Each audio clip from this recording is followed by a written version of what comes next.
தமிழக வெற்றி நாட்டின் கரிசல் மண் தெருக்களெல்லாம் சூரியனின் வெப்பத்தில் வெந்து சாம்பலாகி இருந்த சூரனே, இந்த வெயிலை ஒரு நாள் கூட பொறுக்க முடியவில்லையே.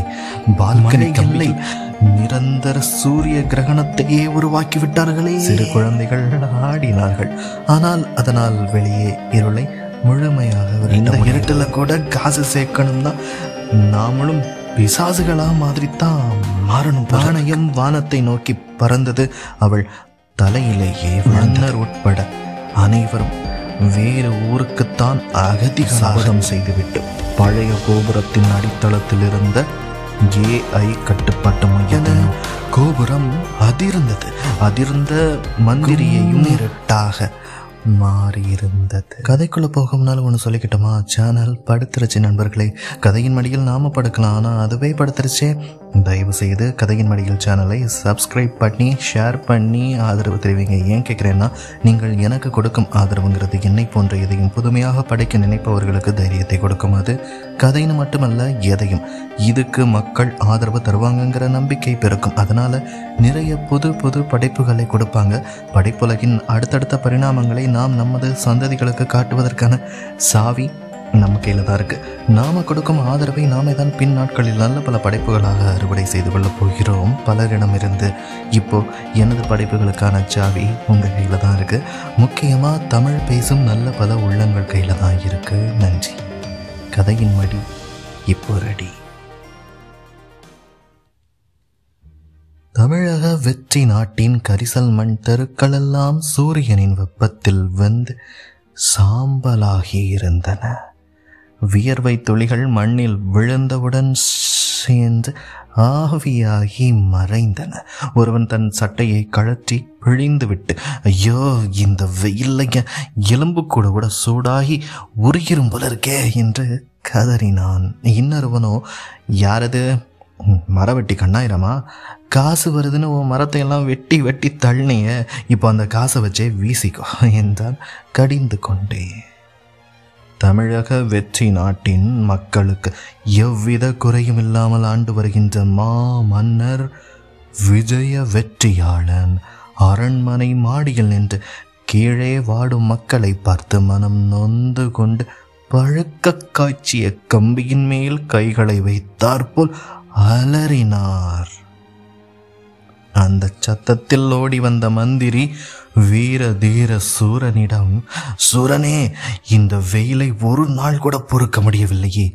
பால்கனி கம்பியில் கையை தெரியாமல் வைத்துவிட்டேன். இப்போது என்னதான் செய்வது இந்த வெயிலை குறைப்பதற்கு என்று கத்தினார், கதறினார்.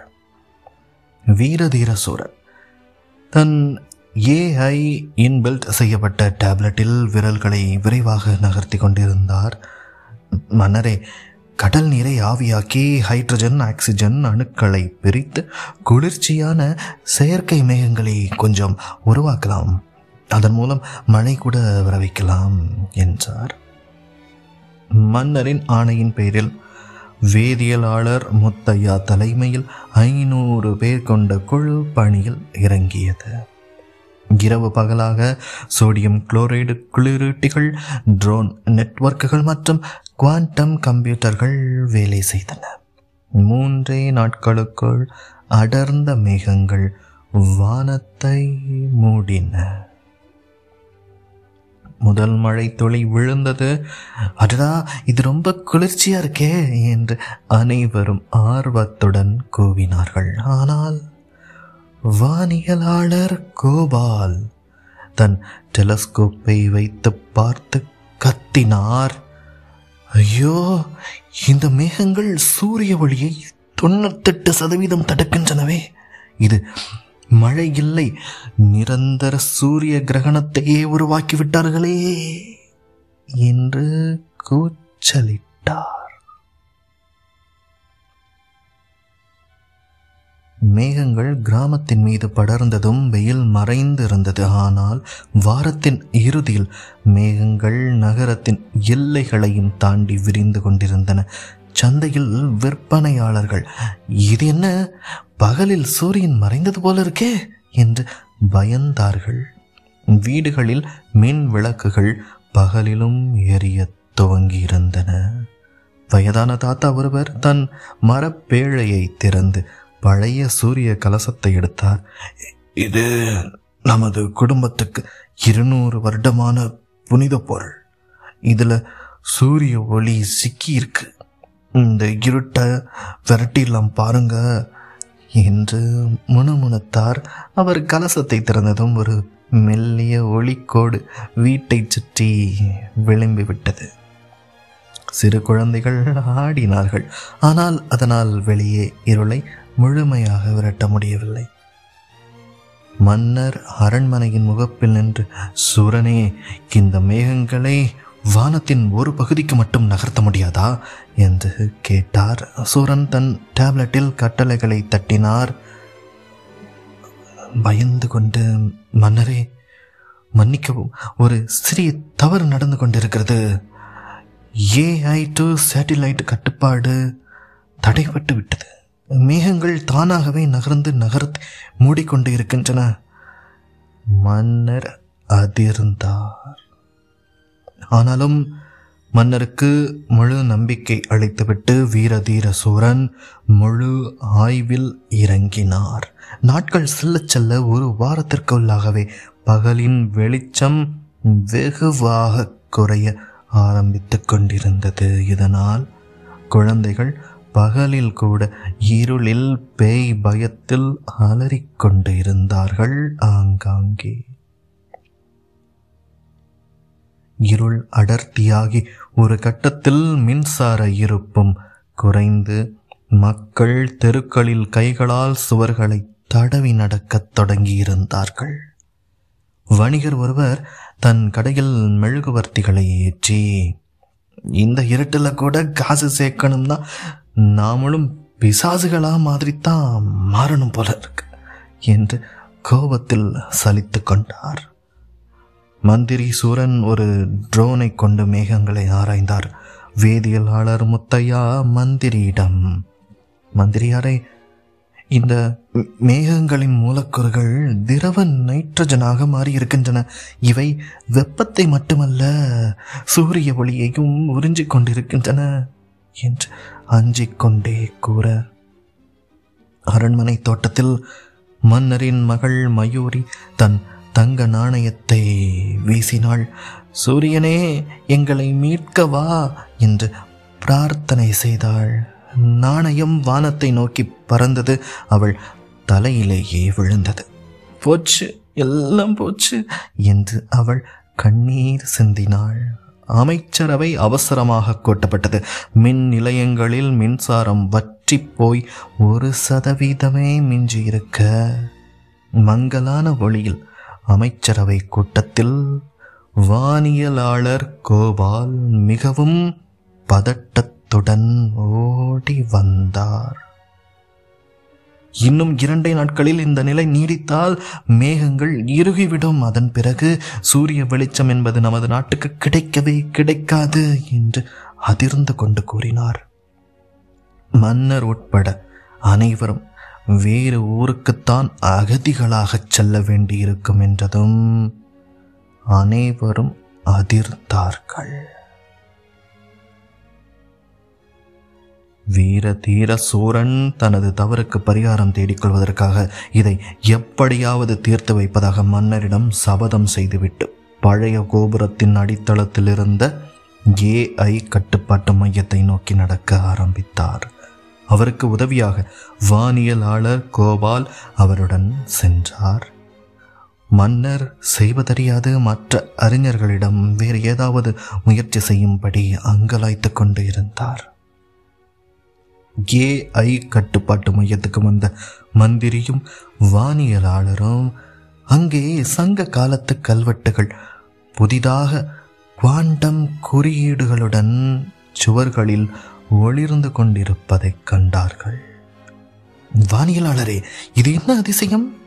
மணி இப்போது என்ன இருக்கும் என்றதும் வானியலாளர் கோபால், மந்திரியாரே, இப்போது சரியாக நண்பகல் 12 ஆகிறது என்றார். வீரதீர சூரன் தன் AI டேப்லெட்டை குறியீடுகளுடன் இணைத்தார். திடீரென கோபுரம் அதிர்ந்தது. அதிர்ந்த மந்திரியையும் வானியலாளர் ஆசுவாசப்படுத்தினார். மந்திரியாரே, நீங்கள் செய்வது சரியாகத்தான் இருக்கும். AI இப்போ செல்ஃப் ரிப்பேர் மோட்ல இருக்கலாம் என்றார். அப்போது அதுவரை இருந்த ஒளியும் ஒளிரும் விளக்குகளும் கூட அணிந்திருந்தன. இப்போது நாடு முழுதும் கும்மிருட்டாக மாறியிருந்தது. வானியலாளர் வீரதீர சூரனை வெளியில் சென்று விடலாம் என அழைத்தார். ஆனால் வீரதீரன் அப்போது தன் பாட்டியின் சூட்சுமத்தை நினைவு கூர்ந்தார். பாட்டி சொல்லியிருந்தாள், இருட்டை வெல்ல ஒரே வழி, உள்ளே இருக்கும் ஒளியை தேடு. அதிர்ந்து கொண்டிருந்த கோபுரத்தின் அடித்தளத்தில் இருவரும் நின்று கொண்டிருக்க தனது டேப்லெட்டை வானியலாளரிடம் கொடுத்துவிட்டு மந்திரி தன் கழுத்துச் சங்கிலியில் இருந்த சிறிய டியூராசெல் பேட்டரியை எடுத்தார். அதை அந்த குவாண்டம் குறியீடுகளில் வைத்து அழுத்தினார். மின் நிலையங்களில் மின்சாரம் போதுமான அளவு உற்பத்தி செய்யப்பட்டு அனைத்து வீடுகளிலும் ஒளி பிரகாசமாக ஒளிர்ந்தது. அரண்மனை ஜொலித்தது.